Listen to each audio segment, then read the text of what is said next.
Jim, obviously you've been through everything at this point, ups and downs, goods and bad. But I guess how good did it feel to have such an amazing performance last time out and kind of get off that slide? It felt great.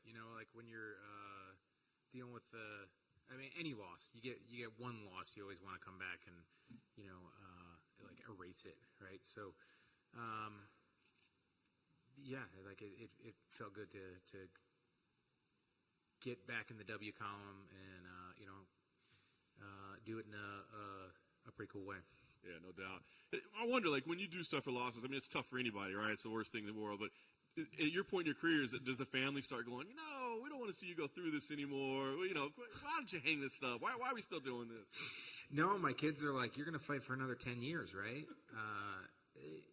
It's there's ups and downs to it. But, like, I mean, granted, you take a little more bruising, a little more like cuts in a fight, but the most banged up they see me is from training sessions, So, that's just the life. It's not terrible, terribly bad. It's not the worst thing.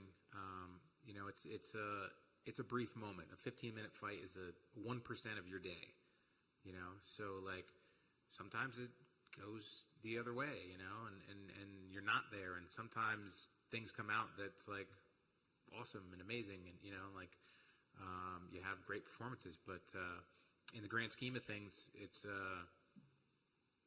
such that small portion, So like, nobody likes having two black eyes and limping around and like picking up the kids from daycare, and you look like a zombie. But that's the lifestyle that I chose. So we're cool with it. That's awesome. How much does MMA take up in terms of your day? Like, I see like your social media. I mean, you're at basketball games and wrestling tournaments and all kinds of stuff. So I mean, is it like just a tiny part of your life at this point? And is maybe that a good thing that it's not all encompassing at all times? Well, I've never been one of those guys that is like, just a fighter. Right, like there's always been other stuff, and I remember Cerrone saying something about it, where he's like, I got to be me, when people were giving him crap for doing all the awesome shit that he does, and I've always kind of been the same way, where it's like, I'm afforded this luxury of really being able to make my own schedule when it comes to training, so I kind of abuse it, so like. I get my training in when I can have my training partners and trainers there and stuff like that. But I do all these other things, and I'm not good at taking pictures while I'm training. Like it's never been my thing. But so there's constantly stuff going on, and lately with the kids in the sports and stuff like that, it's the last like couple weeks has just been a whirlwind of wrestling matches and basketball games, and my daughter has a dance recital this weekend, and it's just been it's been crazy. My wife and I have been like two ships in the night, just passing, like, hey, how you going? See you later. Living in my truck, so it's not the best, right? But it's still fun. That's awesome. So this matchup with Nikolas, I'm just curious what you think about it, right? Because I felt like it was weird when they put it together the first time. I mean, obviously you're the uber veteran, he's making the newcomer, and now they put it back together. Was it kind of weird for you that like, why does this guy's name keep coming up for me? I did kind of think it was weird when it came up again. With the opportunity to fight, I expected him to take another fight. But whatever happened, So it's. I had a training camp for him already, so when I got the call, it was like, okay, we've already worked on some stuff for him, so there's not going to be any change on my side. So good. What, 9 years younger than me, something like that. He's been fighting for a while. Good power striker, but nothing absolutely crazy. Like I did see one somebody's headline was like.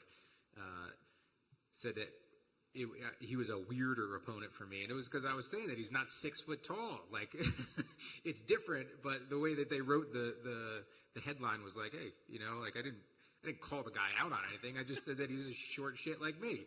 Like, so Yeah, I think it's a good matchup. It's another one of these guys that's coming in to make their debut against me, which I feel is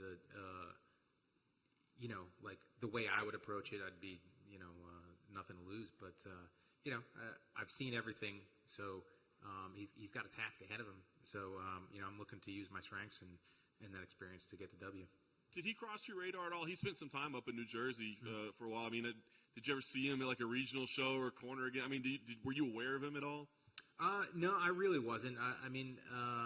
He fought on some of the cards that some of my other guys fought on, but I'm usually like there and back and and out. So I just try to get back to the woods and where it's quiet. So. Is there any, like, you talked about your experience level versus is there like any kind of mental warfare you can do, whether it be in a face-off, whether it be in interviews, whether it be, I don't know, at the start of, like, is there anything you can do where, like, I'm going to make sure this kid knows, like, this is his first time?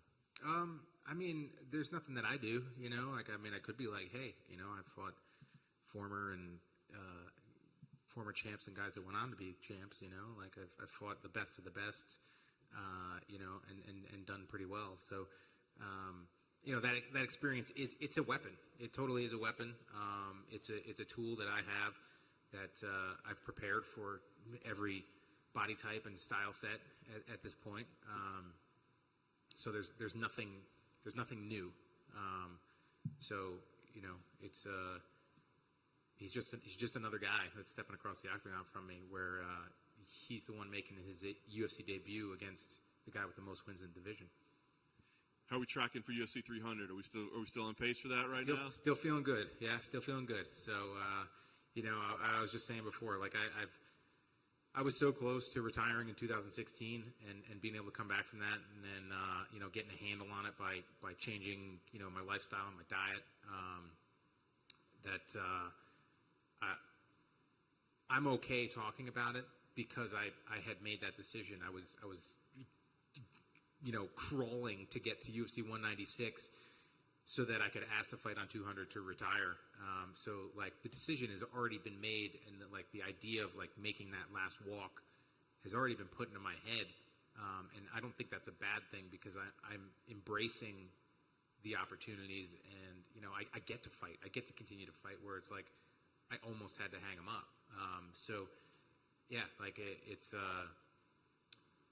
I'm enjoying the ride, and I'm going to enjoy it as long as I can. And, I'm also prepared, for when that day comes. And, like, I can't wait. I can't wait to know that I'm walking to the octagon for the last time. It's going to be exciting for me. So I'm really hoping that it's, in front of everybody. That's awesome. Does this feel just like bonus time in your career, basically? I mean, yeah, it really does. It really does. It's I don't know if you guys get there, but I think there's a difference in my attitude and my approach. When I started to come out of that, like at least I feel. Maybe everybody else didn't notice it, but like it was kind of like just a new opportunity. Because like it was hell. It sucked, and even finding out when I got sick and having that first couple months of like I felt way better, I was at a 9, and then I was like, oh well, we came back to like 50%, but it still wasn't anywhere near 100%. So I had some tough times after that too, but like it's cool to still be able to be doing this. And there's a lot of things that happened that went right, and it's like it has been it's my path, so I'm not going to complain about it.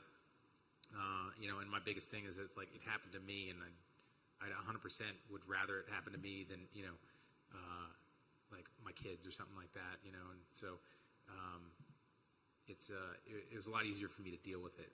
That I was the one that had to deal with the bullshit. Sure. Last thing for me, like you said, you've seen everything, done everything. I guess, what do you expect in this fight? Now that we know you're the heavy-handed knockout artist, are you telling him, like, tuck your chin, be careful, because I'm coming for you?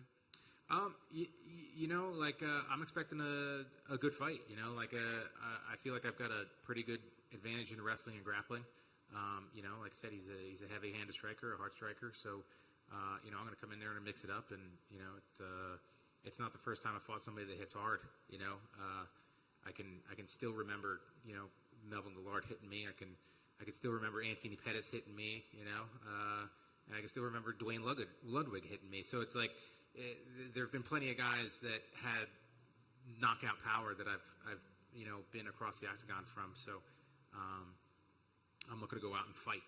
Like I don't necessarily like have these perfect visions or this specific thing or game plan. It's like it's a fight. I'm going to throw hands, throw legs, and it's just going to be a dust cloud until it stops.